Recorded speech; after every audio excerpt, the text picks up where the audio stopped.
오늘 함께 보실 말씀은 시편 18편입니다. 시편 18편 25절 26절 두 절만 우리 함께 보도록 하겠습니다. 자비로운 자에게는 주의 자비로우심을 나타내시며 완전한 자에게는 주의 완전하심을 보이시며 깨끗한 자에게는 주의 깨끗함을 보이시며 사악한 자에게는 주의 거스르심을 보이시리니. 아멘.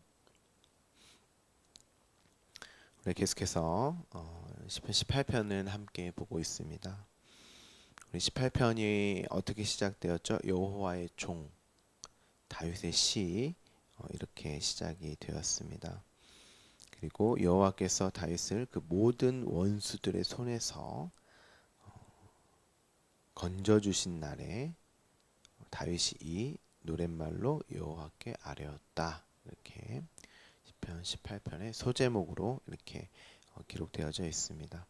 여호와의 종은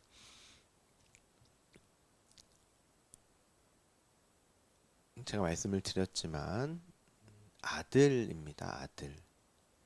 아들이 여호와의 종이라고 이제 되어 있는데요.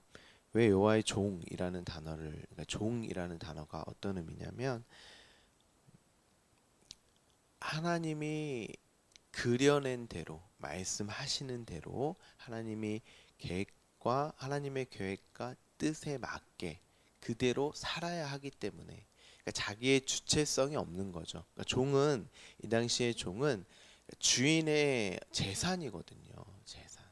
그러니까 종의 주체성과 종의 자립성, 이런 것들이 모두 박탈된 상태예요.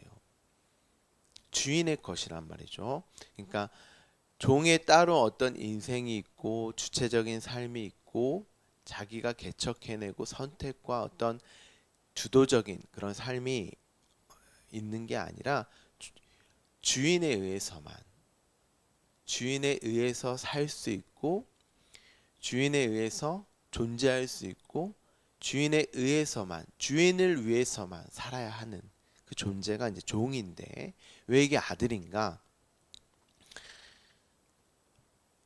구약 시대에, 모세의 시대에 율법에 6년까지는 종의 모습으로 삶을 살죠. 종처럼 주인의 종으로 삽니다. 근데 이제 7년째가 되면 안식년, 우리 희년 때 배웠죠? 이 종에게 자유가 주어져요. 어떤 자유가 주어지냐? 이제 그 주인으로부터 해방될 수 있는 자유가 주어집니다. 근데 이 종이 그 6년째 살다가 이 종과 이 주인이 함께 할 수 있는 유일한 방법이 뭐냐면, 이 종이 귀를 뚫어서 나는 이제 종이 아니라 종이지만 내가 자유를 얻지 않고 주인과 함께 살 수 있는 방법은 평생을 그 종으로 사는 거예요. 당신이 무조건 당신에 의해서 내가 6년 동안 살아보니 당신에 의해서 사는 것이 가장 행복이고, 당신을 위해서 사는 것이 내게 가장 큰 삶의 이유와 목적입니다 라고 고백이 되어지면, 내가 당신을 떠나지 않겠습니다 라고 고백이 되어지면, 이제 그 종의 귀를 뚫어서 평생을 함께 합니다. 죽을 때까지. 그러면 이 종에게 무엇이 주어지냐면 유업이 주어져요. 기업이 주어집니다. 그러면, 그러니까 이 당시 때는 아들만 유업과 기업이, 유산이 주어지거든요. 그러니까 이 종이 어떻게 되는 거예요? 아들이 되는 거예요. 그때 그것을 안식년, 희년이라고 하는 겁니다. 근데 여호와의 종 다윗이잖아요. 그러니까 왜 6년째까지는 종이라고 표현을 하냐면, 이 6년째까지는 이 역사를 이야기하는 거예요. 역사 속에서 하나님의 계획과 뜻대로만 살아야 하는, 그게 뭐였어요? 메시아, 그리스도의 삶이었잖아요. 예수님이 이 땅에 오셔서 내가 아버지에 의해서 보냄을 받았고 아버지가 하라는 말만 했고 아버지가 행하라는 것만 했어. 그게 여호와의 종의 모습이야. 근데 그게 곧 또 아들의 모습이란다 라고 그 아들로서의 삶을 보여주셨어요. 그게 메시아, 기름 부은 자였어요. 그게 제사장, 선지자, 왕의 모습이었고 그게 아들의 모습이었단 말입니다. 이게 아들의 모습이지 하고 그 아들의 모습을 이 역사 속에서 예수님이 사셨어요. 근데 그게 또 종의 모습이었단 말입니다. 아버지가 이끄는 대로 하라는 말만, 하라는 행동만 했으니까. 근데 우리는 어때요? 다윗이 여호와의 종, 메시아의 모형과 예표로 살았죠. 그래서 이제 여호와의 종이라고 이렇게 다윗의 시 이렇게 기록되어져 있는 것이고 예수님이 그 완전함, 아들의 완전함, 여호와의 종으로 오셔서 그 아들의 완전한 삶을 이 땅에 사시고 그것이 구원이지 하고 보여주셨어요. 이게 아들의 삶이야. 하나님이 그렇게 언약하셨고 반드시 너희를 그렇게 만들어 가실 거야. 그렇게 완성하셨어. 그리고 십자가에 달려서 죽으셨잖아요. 어떻게 해요? 이 역사 속에서 내가 부정당하고 부인당하는 나의 주체성과 나의 어떤 존재성이 박탈당하는 거예요. 역사 속에서. 그게 유기를 사는 거라니까요. 근데 그것 또한 뭐였어요? 하나님이 인도하시고 이끄시는 삶이었단 말입니다. 종의 삶. 그리고 우리는 이 역사 속에서 그 유기를 살면서 맞지 이것이 하나님의 종의 삶이지 여호와의 종의 삶이지 하나님의 말씀하심에 인도하심에 이끄심의 계획과 뜻에 맞게 사는 것이지 하고 우리가 역사 속에서 그것을 깨닫게 되고 그러면 그게 7일 안식 아들의 삶임을 우리가 깨닫는 거예요.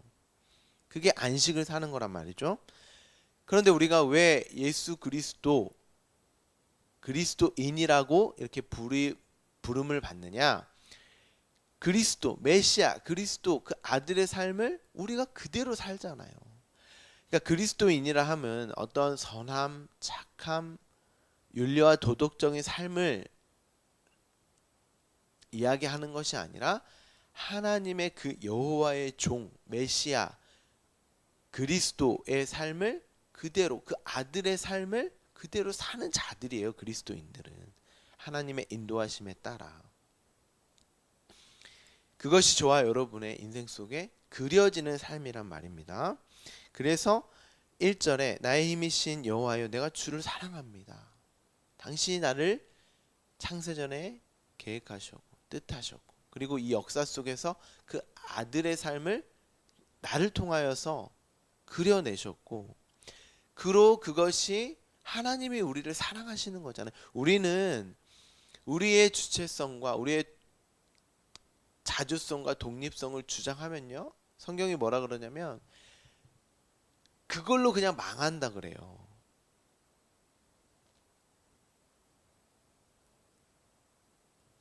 하나님을 떠나 사는 게 여러분 망하는 겁니다. 그냥 내버려 두심이 망하는 거예요. 근데 하나님께서 우리를 붙잡아 주시고 우리를 당신의 말씀으로 인도하시고 이끄시잖아요. 그래서 예수님이 베드로에게 내가 띠띠우고 네가 원치 않은 방향으로 내가 이끌 거야. 그래서 이제 오늘 시편 28편에도 뒤에 이제 띠띠우고 이런 말이 나옵니다. 다음 주에 이제 알아볼 텐데요. 그렇게 내가 이끌 거야. 근데 그것이 내가 부인되고 부정되고 왜? 내 독립성과 자주성과 주체성이 상실되는 거예요. 왜요? 내 맘대로 못 살거든요. 근데 그것이 하나님이 우리를 사랑하시기 때문에 우리를 아들로 그렇게 인도하시고 이끄시는 그려내는 삶을 살게 하시는 거잖아요. 그래서 다윗이 그걸 안 거예요. 아, 내가 내 독립성과 주체성, 나의 나됨으로 사는 것이 아니구나. 나 그렇게 못 살게 하는 것이 하나님이 나를 사랑하는 거구나라고 다윗이 깨닫게 되고, 그로 그 하나님이 나의 힘이요 능력임을, 나를 이끄시는 분임을 고백하고, 그걸 아는 것, 그것을 아는 것이 다윗이 하나님을 사랑하는 것입니다 라고 제가 말씀을 드렸죠. 그래서 2절부터 그 하나님이 나에게 어떠하신 분인가 라고 쭉 이렇게 그 구원에 대해서, 나로 못 사는 게 구원입니다 여러분. 그렇게 못 사는 거에 대해서 하나님의 의해서 사는 그 구원의 현실을 계속 기록을 했고, 그리고 그로 말미암아 내가 어떤 상태가 됐어요. 어제 함께 보았죠. 하나님이 나와 함께 하심 그 자체가 상이고, 내가 깨끗함이 되었고, 내가 여호와의 도를 지키고, 내가 하나님을 떠나지 않았고, 내가 그 율례를 버리지 않았고, 내가 완전하였고, 내가 스스로 나를 지켰다라고 다윗이 고백을 합니다. 그러므로 여호와께서 의를 따라 갚으시되, 이 의가 무엇이었어요? 바울이 뭐라 그래요? 하나님의 의로 말미암아 나타낸 그 믿음으로 말미암아 내가 의롭게 됐잖아요. 하나님의 의로 말미암아 내 의가 뭐였어요? 하나님은 우리에게 사랑을 부어주시는 거, 우리는 그 사랑을 받는 거, 아는 거, 그 사랑을 아는 거. 그래서 그 사랑에 따라서 내가 그 사랑을 아는 거, 하나님과 함께함이 내 전부구나, 그것이 가장 안전하고 그것이 가장 나에게 있어서 평강의 상태구나를 깨닫게 되는 거. 자, 오늘 본문 25절을 보시면 이 문맥 속에서 이제 25절을 이해를 해야 되잖아요, 여러분. 자비로운 자에게는 주의 자비로우심을 나타내셨다. 이 자비로움이요, 여러분, 헤세드입니다. 헤세드. 여러분 헤세드 많이 들어보셨죠? 인자한, 뭐, 그러니까 하나님의 인자함을 표현하는 단어이기도 하지만 성도의 측면에서는 경건한, 이런 단어로도 쓰이거든요. 그러니까 이 자비로움이 뭐예요? 하나님의 자비로움이 뭐예요? 그러니까 이 단어를 또 어떻게 쓰냐면 faithful이라고도 쓰거든요. 그러니까 신실한, 믿음, 이런 단어로도 쓰여요, 이 단어가. 그러니까 여러분, 자비로움, 신실한, 믿음, 우리의 경건,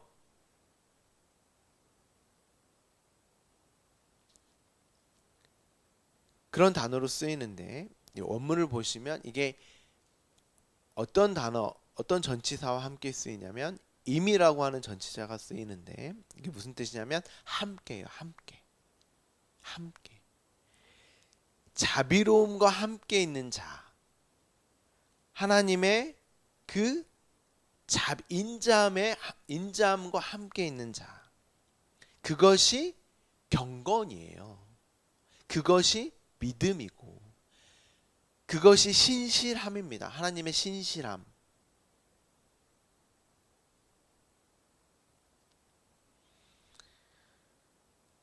그러니까 우리는 뭐 경건하면 뭐 여기 이제 자비로운 자에게라고 이제 이렇게 쓰여져 있으니까, 그리고 주의 자비로우심을 나타냈다 하니까, 아, 우리가 많은 것을 어떤 자비로움을 베풀고 선행을 하고 깨끗하게 살아야지, 이런 말이 아니고, 여기서의 자비로움은 하나님의 인자하심 속에 그와 하나님과 함께함에 있는 자, 그리고 그것을 뭐라고 해요?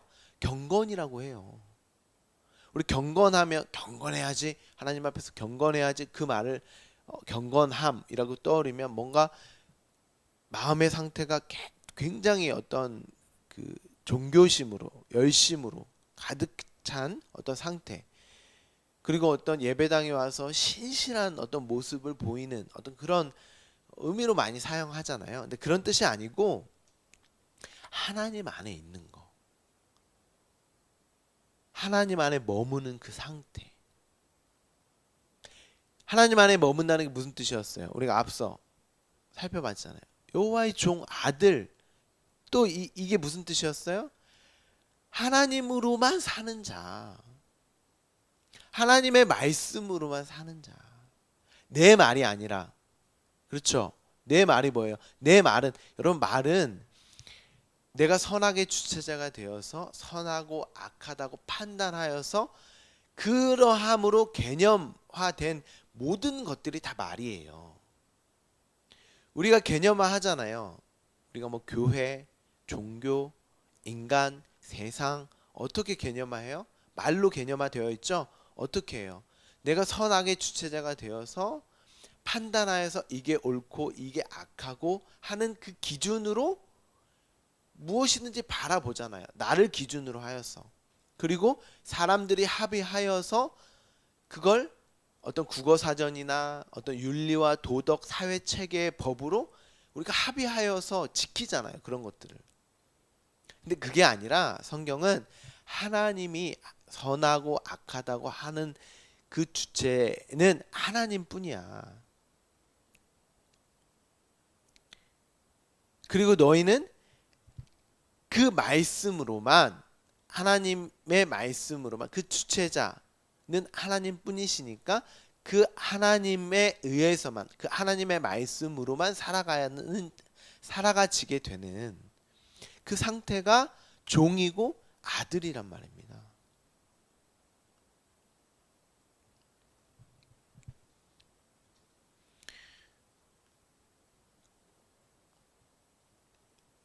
그리고 그 상태를 하나님과 함께하고 있는 자라고 말씀을 드렸고, 그게 하나님의 인자하심, 자비로운 자.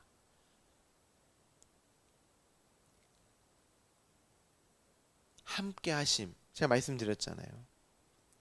이 자비로운 자라고 하는 게 딱 원문을 보시면 이미 딱 함께가 먼저 나와 있어요.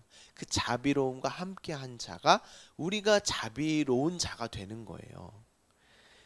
그 자비로운 자에게 주의 자비로우심이 나타났다. 그러니까 이제 반복법으로 이렇게 기록되어져 있는데, 히브리어 문학은 이 똑같은 단어가 이제 반복되었을 때는 강조의 의미가 있습니다. 그러니까 하나님의 함께함이 그 경건함의 상태라 그랬잖아요.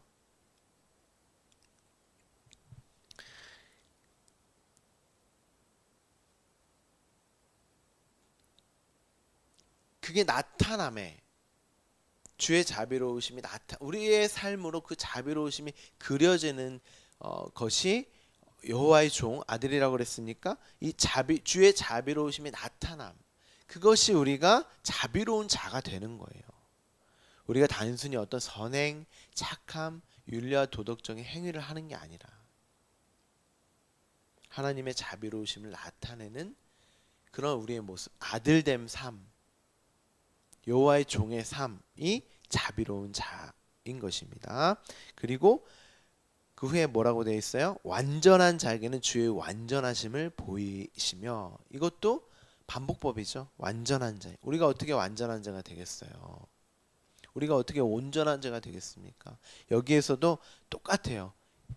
완전함과 함께함이, 하나님과 함께함이, 온전함 속에 우리가 있는 것이, 하나님 안에 우리가 있는 것이 완전한 자이고 주의 완전하심을 보이시는 거잖아요. 그게 하나님의 아들의 모습, 하나님의 그 여호와의 종의 모습으로 우리를 나타내시는, 우리를 통해서 나타내는 거니까요. 하나님을 드러내는 거니까.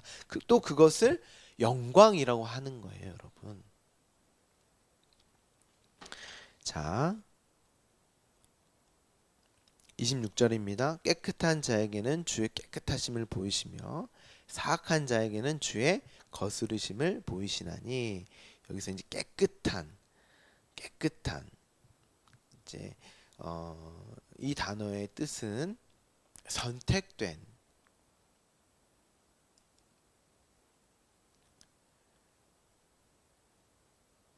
순수한, 맑게한, 깨끗하게 하다, 이런 의미가 있습니다.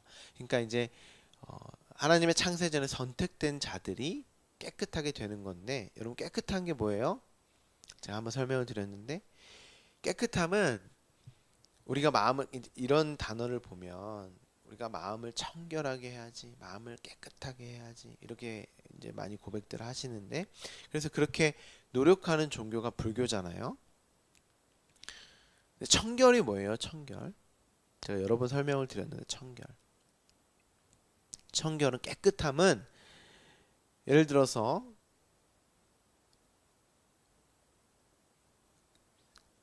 여러분들이 그 집에서 식사하시는 밥이죠. 밥은 어디에 있어야 돼요? 밥이 깨끗하려면 밥그릇에 있어야 깨끗한 거잖아요. 그렇죠? 근데 이 밥이 밥그릇에 있지 않고 화장실에 있어. 그러면 그 밥이 아무리 깨끗해도 그 밥이 위치, 그 밥이 놓여 있는 위치가 화장실에 변기 위라면, 변기 아니라면 여러분 그 밥 드실 수 있으세요? 더러운 게 되는 거죠. 그러니까 밥이라고 하는 것은 밥그릇 안에 있어야 되잖아요. 그게 깨끗함이고, 아무리 밥이 깨끗해 있다고 하더라도, 깨끗하다고 하더라도 변기에 있으면 그건 깨끗함이 될 수 없죠. 그러니까 밥이 있어야 할 자리에 있는 게 깨끗함이잖아요. 그러면 우리가 깨끗해지려면 우리가 있어야 할 자리에 있어야겠네요. 우리가 있어야 할 자리가 어디예요? 이 문맥 속으로 본다면 하나님 아니겠죠. 하나님 안, 그 말씀 안에 거하는 거. 우리가 있어야 할 자리는 하나님의 생명, 하나님의 사랑이 부어지는 그 자리.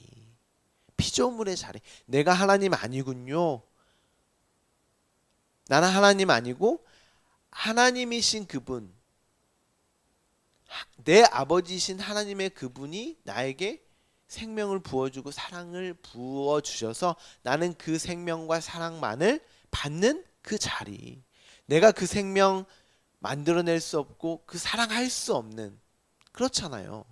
피조물의 자리. 하나님 전부, 나는 nothing, 없음. 그 자리. 그 자리에 있어야 내가 깨끗하게 된 거예요.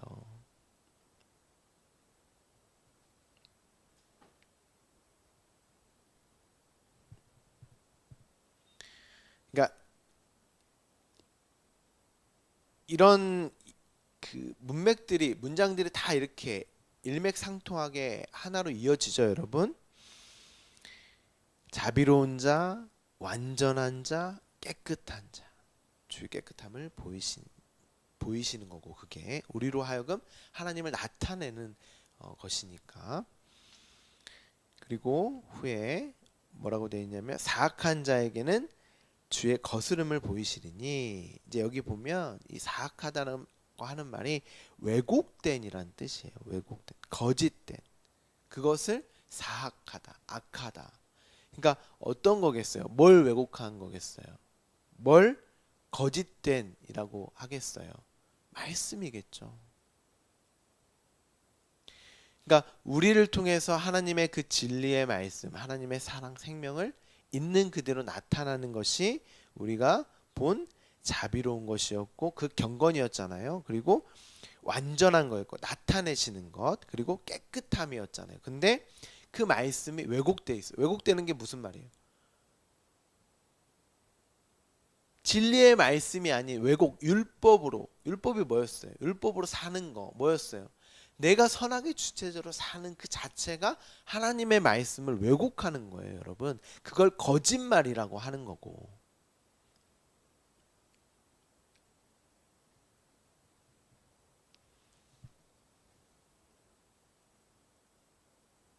당연히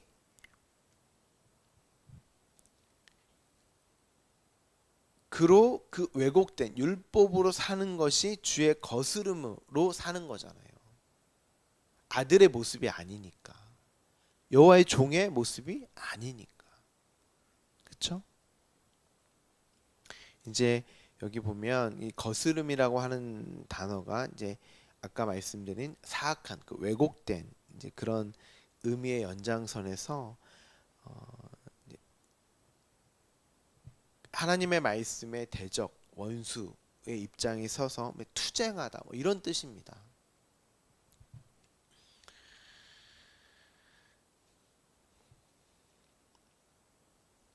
여러분이 생각하는 자비로운 자, 완전한 자, 깨끗한 자 이런 뜻이 여러분의 어떠함으로 깨끗한 삶으로 윤리와 도덕적인 어떤 사회법적인 잘 지킴으로 어떤 우리가 생각하는 그런 자비, 완전 깨끗함이 아닙니다.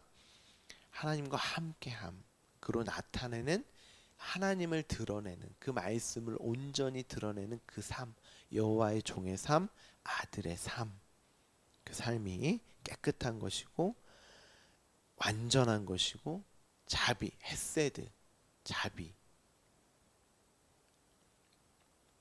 자비의 상태란 말이죠. 그리고 그것과 반대되는 율법적인 삶이 사악한 자의 삶이고 주의 하나님을 거스르는 자의 모습이란 말입니다.